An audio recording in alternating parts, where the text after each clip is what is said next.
কেন্দ্রীয় শহীদ মিনারের March for unity অনুষ্ঠান নিয়ে আরও বিস্তারিত জানার চেষ্টা করব। আমাদের সাথে বার্তা কক্ষ থেকে যুক্ত হয়েছেন স্টাফ রিপোর্টার ইকবাল অনেক। ইকবাল, নিশ্চয় শুনতে পাচ্ছেন, জুলাই ঘোষণাপত্র নিয়ে সমন্বয়করা মার্চ ফর ইউনিটি অনুষ্ঠানে কথা বলেছেন।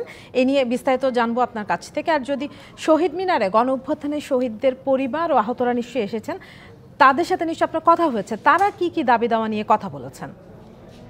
এই জুলাই আগস্টের যে আন্দোলনটি হয়েছিল সেখানে কিন্তু জাতীয় শহীদ মিনার থেকে এক দফার কর্মসূচি বা সরকার পতনের ডাক দিয়েছিল। আজকে কিন্তু এই সরকার যে সংবিধান রয়েছে সেটি পরিবর্তনের কিন্তু জন্য বৈষম্যবিরোধী ছাত্র আন্দোলনের নেতাকর্মীরা কিন্তু ডাক দিয়েছিলেন, বা জুলাই অভ্যুত্থানের যে ঘোষণাপত্র সেটি পাঠ করার কথা ছিল, কিন্তু সেটি কোনো পর্যায়ক্রমে যেটি রাষ্ট্র দায়িত্ব নিয়েছে, এই কারণে সেই কর্মসূচি বাতিল করে নতুন করে কর্মসূচি তারা আজকে সমাবেশ করেছে।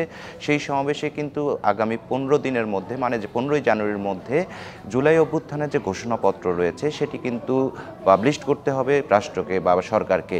তো এই বিষয়গুলো বলেছেন তারা। বেশ কিছু কিন্তু আরও দাবি তুলেছেন, যেন জুলাই গণ অভ্যুত্থানে যে হত্যার ঘটনা ঘটেছে সেগুলোর বিচার করতে হবে।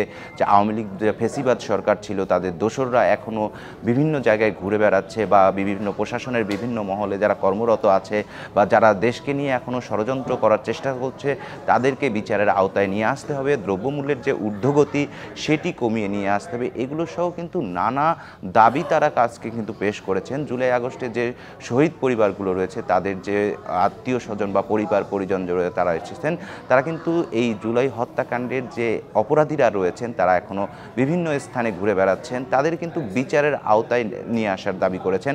অনেকের নামে কিন্তু এখনও মামলা পর্যন্ত হয়নি, তাদের কিন্তু মামলা না থাকায় তারা কিন্তু হরহামেশাই ঘুরে বেড়াচ্ছে, তাদেরকেও আইনের আওতায় নিয়ে আসার দাবি তুলেছেন।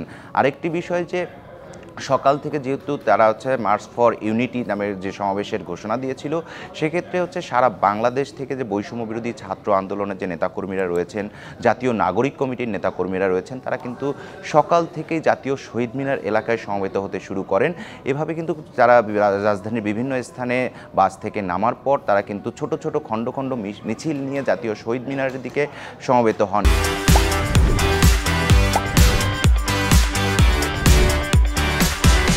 এবং তারা বিভিন্ন স্লোগান দিয়ে দিয়ে কিন্তু আসছেন। তারা কিন্তু স্বৈরাচার যে সরকার আছে তাদের বিচার, ফেসিবাদের পতন, যাতে এই তারা ফিরে না আসে সেটি কিন্তু খুব কঠোরভাবে পদক্ষেপ নেওয়ার জন্য তারা দাবি তুলেছেন। এবং যে আজকেও কিন্তু যে গোপালগঞ্জে যে বৈষম্য বিরোধী ছাত্র আন্দোলনের এই সমাবেশে যোগ দেওয়ার জন্য আসার জন্য যে ছাত্রছাত্রীরা আসার চেষ্টা করেছিলেন তাদের উপর হামলা হয়েছে। বাগেরহাটেও হামলা হয়েছে আমরা যতদূর জানি, সেখানে 20 জন আহত হয়েছেন। এ ব্যাপারে আমি আসলে আপনার কাছে জানতে চাইছিলাম যে এই রকম আরও যেসব ঘটনাগুলো ঘটেছে সেগুলো নিয়ে তারা কি বলেছেন, বৈষম্য বিরোধী ছাত্র আন্দোলনে এখানে যারা এসছেন তারা কি বলেছেন? বেশ কিছুদিন ধরে আমরা দেখতে পাচ্ছি বৈষম্য বিরোধী ছাত্র আন্দোলনের সঙ্গে যারা জড়িত ছিল বা বিভিন্ন মামলায় যারা সাক্ষী হিসেবে ছিলেন তারা কিন্তু নিরাপত্তাহীনতায় ভুগছেন, এবং তারা কিন্তু আইনের আশ্রয় নিয়েছেন। প্রশাসনের পক্ষ থেকে তারা নিরাপত্তাহীনতায় ভুগছেন এইরকম দাবি করেছেন এবং তাদেরকে নিরাপত্তা দেওয়া হয়েছে। আজকে কিন্তু দেখা গিয়েছে বেশ কিছু এলাকায় কিন্তু এই বৈষম্য বিরোধী ছাত্র আন্দোলনের যে সমাবেশ ছিল সেখানে যোগ দিতে আসার সময় কিন্তু হামলা হয়েছে, এবং এই সমাবেশ থেকে কিন্তু তারা দাবি তুলেছেন যে যারা হামলা করছে তাদেরকে আইনের আওতায় নিয়ে আসা হোক, এবং কেন পুলিশ প্রশাসন যে তাদের নিরাপত্তা দিতে পারছে না, কিন্তু তারা এই দাবিটাও তুলেছেন যে তারা যেহেতু রাষ্ট্রের নাগরিক তাদের কেন নিরাপত্তা দিতে পারবে না, আর যারা নিরাপত্তা দিতে ব্যর্থ হয়েছে তাদেরকেও কিন্তু আইনের আওতায় আনার দাবি তুলেছেন। জি ইকবাল, আপনি তো সকাল থেকেই ছিলেন সেখানে, সমন্বয়করা যারা পৌঁছেছেন, আপনি 4:30 পর্যন্ত ওখানে ছিলেন, পৌঁছেছেন, বা জুলাই আন্দোলনে অংশগ্রহণকারীরা যারা ছিলেন তারা জুলাই ঘোষণাপত্র নিয়ে আলাদাভাবে কিছু বলেছেন কিনা? তারা কিন্তু আলাদাভাবে কিছু বলেননি, কারণ যেহেতু অন্তর্বর্তী সরকারের প্রধান কিন্তু এটার দায়িত্ব নিয়েছেন যে বৈষম্য বিরোধী ছাত্র আন্দোলন, জাতীয় নাগরিক কমিটি এবং যতগুলো রাজনৈতিক দল রয়েছে তাদের সঙ্গে সমন্বয় করে একটি রূপরেখা বা ঘোষণাপত্র তৈরি করবে।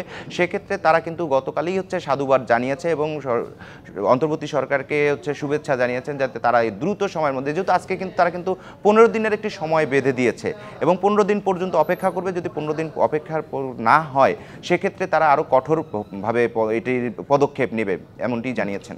জি, ধন্যবাদ ইকবাল।